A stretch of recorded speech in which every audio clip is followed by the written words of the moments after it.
Hi everyone, I'm Lance Cabrera, the doc is almost in, and welcome back to my channel. So for today's video, we'll be doing a life update vlog. I'm supposed to be vlogging a lot of times already, but it was very difficult for me to return to vlogging because it's been 5 months since I stopped vlogging. So this time around, I wanted to go back to vlogging because a lot of people are still watching my vlogs.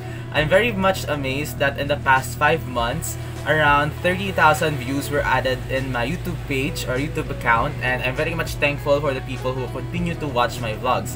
This time around, 5 months has passed, and I'm very much happy to tell you that I'm finally enrolling to med school. So that is what we will be talking about for today's video. I'll be sharing to you some life updates on my med school journey, how is it going to start, and how did it start, or how I entered my med school. But I'll be giving out a few hints lang, and then I'll be doing some more videos, in-depth videos for the different parts of enrolling in your preferred med school.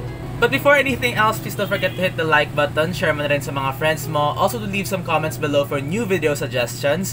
Do hit the subscribe button and hit the notification bell para updated ka sa aking mga ka-ek-ekan. Okay, so before we go to the content, I would like to again remind you, my apologies if I will not be doing well in this vlog since it's been a while since I made a vlog. But before that, I'll be using my notes so that I will be doing this in a chronological order. I won't be lost like the past attempts to make a video. So let's start off by what happened in the past 5 months. So the last time I did a vlog, I think, was around February of this year, 2022. It was something about my year-end experience of 2021. 2021 for me was very challenging, and this 2022 was not any less easier for me. It was very hard for me this 2022. I had to make a lot of decisions, life-changing decisions, career-changing decisions that I'm very much thankful I handled well. So to start off, March was the time that I stopped vlogging. During March, I was preparing for my personal project, a passion project of mine called Project 437. It's a project focused on women's rights, specifically women's right to access to free sanitary health pads. I'm also planning to continue that passion of mine. One of the highlights for March is that I was doing one night outs with friends, and then and then I had this thought na parang it's unfair for myself. You know, yung pag umiinom ka, medyo may drama konti. And during that time, I was going to go home the next day. And the night before that, we went out with my friends, and then I was crying because I felt like I was unfair towards myself because I was teaching NMAT to some students of mine before, tutoring students before, while I myself am afraid to take the NMAT. So when I went home, March 26, I decided that I will be taking the NMAT. So it was a very impulsive decision for me.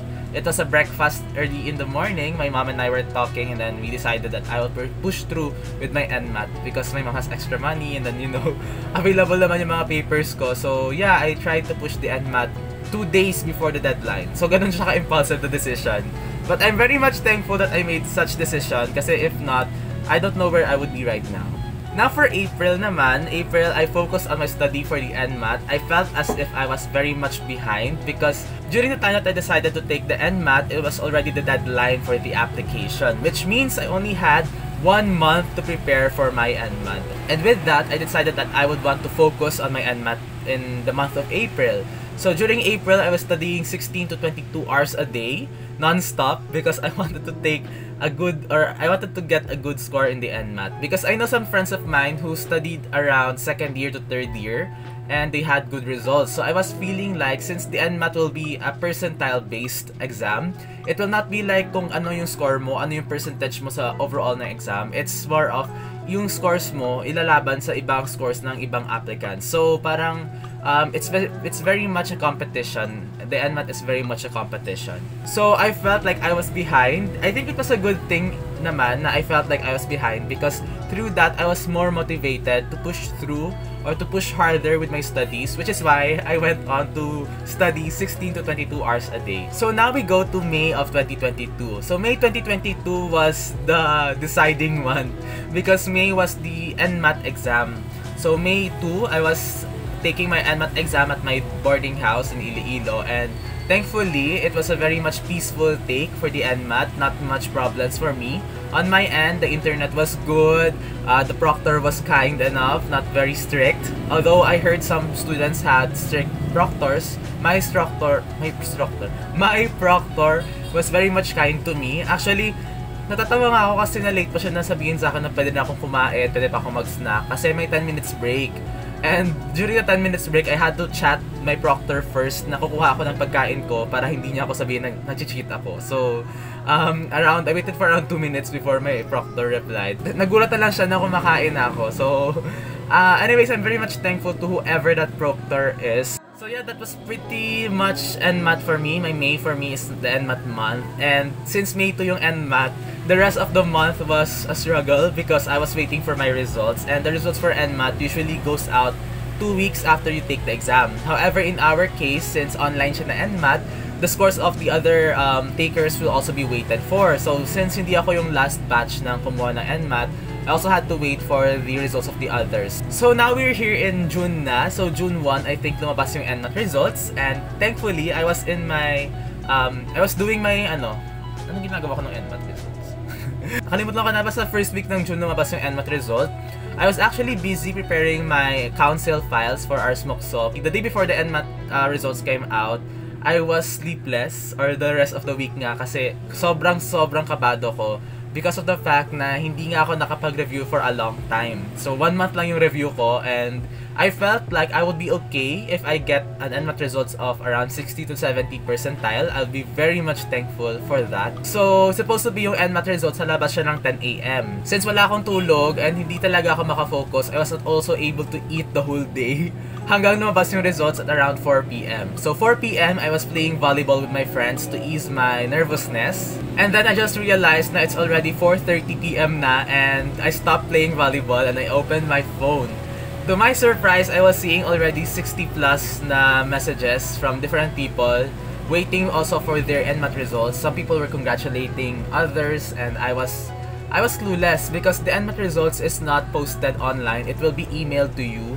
So you have to open it or you have to check it in the CEM na official page. So thankfully when I opened my NMAT results, I cried out loud because I was not expecting my NMAT result. It was way beyond what I was expecting. I'm very much thankful to the Lord for sustaining me and pushing me through and redirecting me. Kasi nga, prior to the NMAT, I already had plans to work for an NGO and a lot of things were happening na parang ayaw talaga akong dalhin ni Lord sa NGO na yon. There were schedule changes, there were problems with the weather, there were problems with my grades, my thesis, so I was not able to push through with working with that NGO. And thankfully, God redirected me to where I think and where I believe I'm supposed to be, which is med school. So that is now on June.